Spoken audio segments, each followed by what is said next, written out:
салом мухлисони беҳтарини дунё, шумо қарор доред дар канали Барса ТЖ ва чизе ки матбуотҳо яъне сомонаҳо менависанд, мо дар ин ҷо гап мезанем. Агар ту мухлиси Барса бошӣ, то ҳатман дар канал обуна шав ва зангулачаро зер кун ки аз видеои нави мо бехабар намонед. Ва бали бародарон, лайки қиматбои худро аз ёд набарорен, зеро ин чизҳо барои пешравии канал муҳиманд. Дар ягон ҷо баъз ур шинед, мо бошад сар мекунем аз хабари хуш. Жоан Лапорта ки ният дорад номзади худро барои интихоби президенти Барселона монад, фикри худро дар бораи Хави гуфт ки ӯ метавонад баъди дастаи Ал-Сад тренери дастаи каталонӣ шавад. ӯ инсоне аст ки бо футбол зиндагӣ мекунад ва худ бояд ояндаи худро интихоб кунад. гумон мекунам ки дар соли 2021 дар даста ҳамон бозингарони боқӣ мемонад ки бо Хави дар вақташ бозӣ кардаанд. ӯ баъд фаҳмад оё метавонад собиқ ҳамдастагони худро роҳбарӣ кунад. ин осон нест, лекин дар ҳама ҳолат Хави марди одил аст ки дар футбол бисёр чизҳоро медонад ва ӯ ҳатман қарори дуруст мебарорад. дер ё зуд ӯ тренери Барселона хоҳад шуд, гуфт Лапорта ва хабар медиҳад газета Марка. Хело ҳам хуб мешавад агар Хави тренери Барса шавад, лекин то вақте ки президенти даста Бартомео ҳаст, Хави ба он ҷо намеравад. инро худ мутахассиси испанӣ дар интервюи худ гуфта буд вақте ки пешниҳоди Барселонаро дар моҳи январ рад карда буд. чӣ хеле ки медонем, Хави мехост ҳамаи чизро ба ӯҳдаи худ бигирад, аз он ҷумла трансферҳоро. ва ин дуруст аст. роҳбария танҳо фикри онро мекунад ки ба дастаи ягон футболбози ситораро биёрад, то ин ки статуси даста дар Аврупо баланд шавад. лекин онҳо намепурсанд оё он бозингар ба тактикаи тренер туғрӣ мегирад ё ин ки не. дар вақти Валверде ҳамин хел буд, ҳозир дар вақти Кике Сетьен мешавад. аз ҳамин сабаб Хави ба роҳбарият шарт монда буд ки ҳамаи трансферҳои дохилӣ ва беруниро ӯ худ идора мекунад, лекин роҳбарият бо ӯ розӣ нашуд ва Кике Сетьенро ба даста даъват намуд. ман намегӯям ки Кике тренери хуб нест, не, ӯ тренери соз аст ва философияи Барселона яъне Кройфро пеш мебарад. аммо барои ин хел дастаҳои гигантӣ ба монанди Реал, Барселона, Ювентус ва дигар топ дастаҳо тренерони номдор лозим аст, ба монанди Пеп Гвардиола, Карло Анчелоти, Маурино Почеттино, Алегри ва ғайраҳо, то ин ки футболбозон аз худашон нараванд ва анамин хел тренерон метавонанд дилхоҳ бозингарони ситораро дар ҷояшон шинонанд. ин фикри шахсии ман мебошад. шумо бошад бародарон фикри худро дар комментария нависед. дӯстон, хотиррасон мекунам ки сарпарасти видеои мо ширкати Adin XBet мебошад. онҳо на танҳо моро дастгирӣ мекунанд, балки дастаи Барселонаро. барои дастгирии канал ва тез баромадани видео ба ссилкаи комментария буда даромада бо промокоди Barsa TG соҳиби 6500 рубл гардед. дастгирии шумо пешравии мо. Барселона ҳармагари РБ Лейпциг Тимо Вернерро варианти эҳтиётӣ мешуморад, агар онҳо натавонанд бо форварди Интер Лаутаро Мартинес шартнома бастанд. дар ин бора Мундо Депортиво менависад.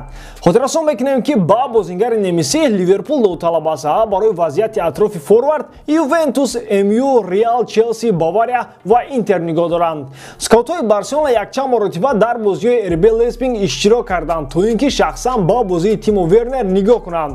шумо дар ин бора чӣ фикр дорем бародарон? оё чунин ҳамлагар ба мисли Вернер ба мо лозим аст ё ин ки назари худро ба Роберто Фирмино кунем? ҳатман фикри худро дар ин бора дар комментария нависед. мо бошад давом медиҳем. бинед Диарио Спорт як қатор роҳҳои Барселонаро нашр намуд. бале, ин пайваст ба гузариши ҳамлагар Лаутаро Мартинес аз Интер ба дастаи каталонӣ мебошад.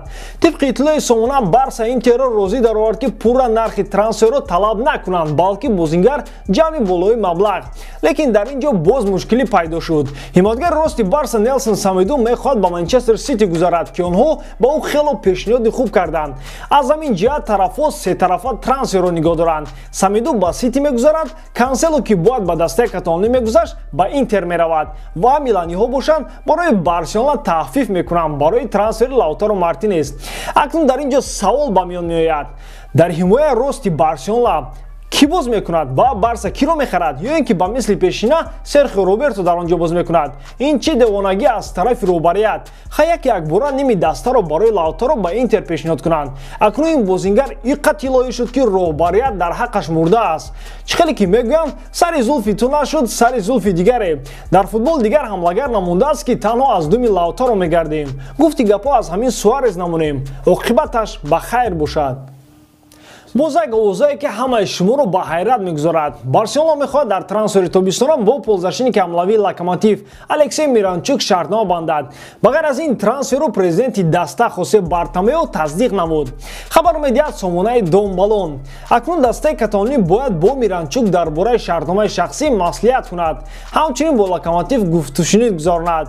Бозигари 24-солаи рус метавонад аввалин хариди Барселона дар сезони 2020-21 шавад, аз сабаби ки дар даста дар хатти нимҳоя бозингар лозим аст ва ин трансфер метавонад 20 миллион евроро дар бар гирад. Акнун бародарон мисли ҳар вақта ман фикри худро дар ин бора баён мекунам. Мехоҳам дашном кунам, бовар кунед, лекин Рамазон аст. Ба мо Миранчук чӣ лозим аст? Якум, стили бозии ӯ ба мисли Месси аст ва ӯ ба монанди бозингари аргентинӣ дӯст медорад дар онбайни майдон бозӣ кунад.